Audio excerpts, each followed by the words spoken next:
کسی گاؤں میں ایک چغل خور رہتا تھا۔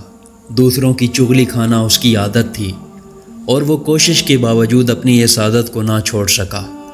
اسی عادت کی وجہ سے اسے اپنی ملازمت سے بھی ہاتھ دھونا پڑا۔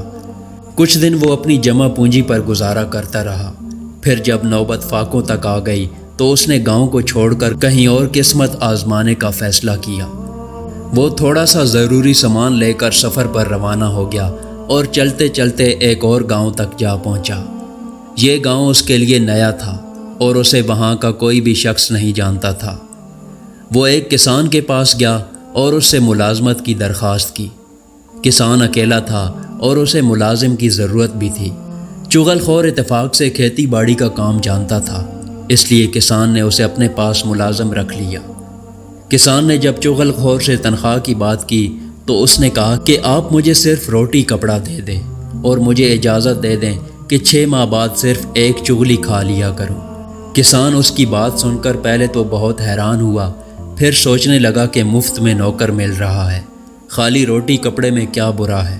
6 ماہ کے بعد ایک چغلی کھا لے گا تو میرا کیا بگاڑ لے گا؟ چنانچہ اس نے چغل خور کو ملازم رکھ لیا۔ 6 ماہ گزر گئے۔ کسان چغل خور کی بات کو بھول چکا تھا، مگر چغل خور کو اپنی عادت کی وجہ سے یہ بات یاد تھی۔ معاہدے کی روح سے وہ کسان کی چغلی کھا سکتا تھا۔ ایک روز کسان کھیتوں میں گیا ہوا تھا اور گھر میں اس کی بیوی اکیلی تھی۔ چغل خور کسان کی بیوی کے پاس گیا اور ہمدردی جتاتے ہوئے کہنے لگا، کسان کو کوڑی ہو گیا ہے اور اس نے اپنی بیماری تم سے چھپائی ہوئی ہے۔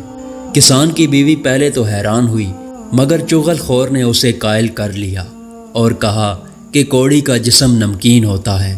اگر تم جاننا چاہتی ہو کہ کسان کوڑی ہو گیا ہے یا نہیں تو تم اس کے جسم کو کاٹ کر دیکھ سکتی ہو۔ کسان کی بیوی اس کی باتوں میں آ گئی اور اس نے سوچا کہ اس طرح نوکر کے سچ اور جھوٹ کا پتہ چل جائے گا۔ وہ بولی کہ کل جب میں کسان کا کھانا لے کر کھیتوں میں جاؤں گی تو حقیقت کا پتہ لگا لوں گی۔ چغل خور نے اب کھیتوں کا رخ کیا۔ فصل پک جانے کی وجہ سے کسان 2 روز سے گھر نہیں گیا تھا۔ چغل خور کسان کے پاس پہنچا اور اس سے بڑی رازداری کے ساتھ کہنے لگا کہ تم یہاں کھیتوں میں کام کر رہے ہو اور ادھر تمہاری بیوی پاگل ہو گئی ہے اور پاگل پن میں آدمیوں کو کاٹنے دوڑتی ہے۔ کسان یہ سن کر سوچ میں پڑ گیا۔ یہ دیکھ کر چغل خور نے کہا، اگر تمہیں میری بات کا یقین نہیں آتا تو کل جب وہ کھانا لے کر آئے تو اس وقت دیکھ لینا۔ کسان کو اپنی بات پر قائل کر کے چغل خور کسان کے سالوں کے پاس گیا اور ان سے کہنے لگا، تمہارا بہنوئی تمہاری بہن کو روز مارتا ہے اور تم ہو کہ اپنی بہن کی خبر تک نہیں رکھتے۔ کسان کے سالوں نے جب اس کی بات کا یقین نہیں کیا تو چغل خور کہنے لگا، اگر تم یہ سمجھتے ہو کہ میں جھوٹ بول رہا ہوں تو کل دوپہر کو جب تمہاری بہن کھیتوں میں کھانا لے کر جائے گی تو اس وقت تم خود دیکھ لینا کہ کسان تمہاری بہن کو کس طرح مارتا ہے۔ کسان کے سالے چغل خور کی باتوں میں آ گئے اور کہنے لگے کہ اچھا، کل ہم کھیت میں چھپ کر سب کچھ اپنی آنکھوں سے دیکھیں گے۔ چغل خور وہاں سے رخصت ہو کر کسان کے بھائیوں کے پاس گیا اور ان سے کہنے لگا کہ تمہارے بھائی کے سالے ہر چوتھے روز تمہارے بھائی کو مارتے پیٹتے ہیں اور تم ہو کہ اپنے بھائی کی کوئی مدد نہیں کرتے۔ انہوں نے بھی چغل خور کی بات پر شک کیا تو وہ کہنے لگا، اگر تمہیں میری بات کا یقین نہیں آ رہا تو کل دوپہر کو کھیتوں میں آ کر اپنی آنکھوں سے دیکھ لینا کہ کسان کے سالے اسے کیسے مارتے ہیں۔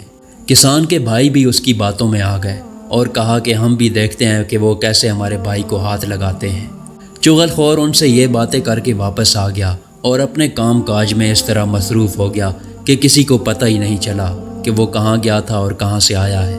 اگلے روز کسان کی بیوی جب کھانا لے کر کھیتوں میں گئی تو کسان اس کے قریب ہونے سے ڈر رہا تھا اور وہ کسان کے قریب ہونے کی کوشش کر رہی تھی تاکہ اس کے جسم کو کاٹ کر دیکھ سکے کہ نمکین ہے یا نہیں۔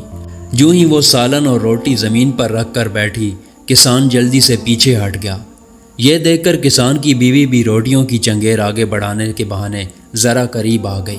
پھر جیسے ہی کسان نے روٹی کا لقمہ توڑنے کے لیے ہاتھ آگے بڑھایا تو اس کی بیوی نے جھپٹ کر اس کی کلائی پکڑ لی اور اسے کاٹنے کے لیے منہ آگے بڑھایا۔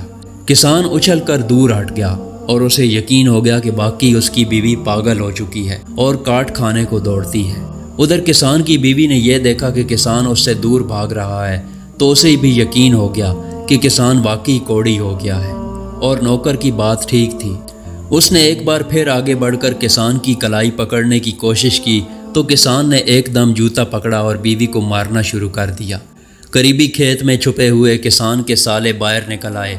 انہیں نوکر کی بات کا یقین آ گیا، کیونکہ ان کی آنکھوں کے سامنے کسان ان کی بہن کو پیٹ رہا تھا۔ وہ للکارتے ہوئے آگے بڑھے اور کسان پر ٹوٹ پڑے۔ اس پر دوسرے کھیت میں چھپے ہوئے کسان کے بھائیوں کو بھی نوکر کی بات کا یقین آ گیا۔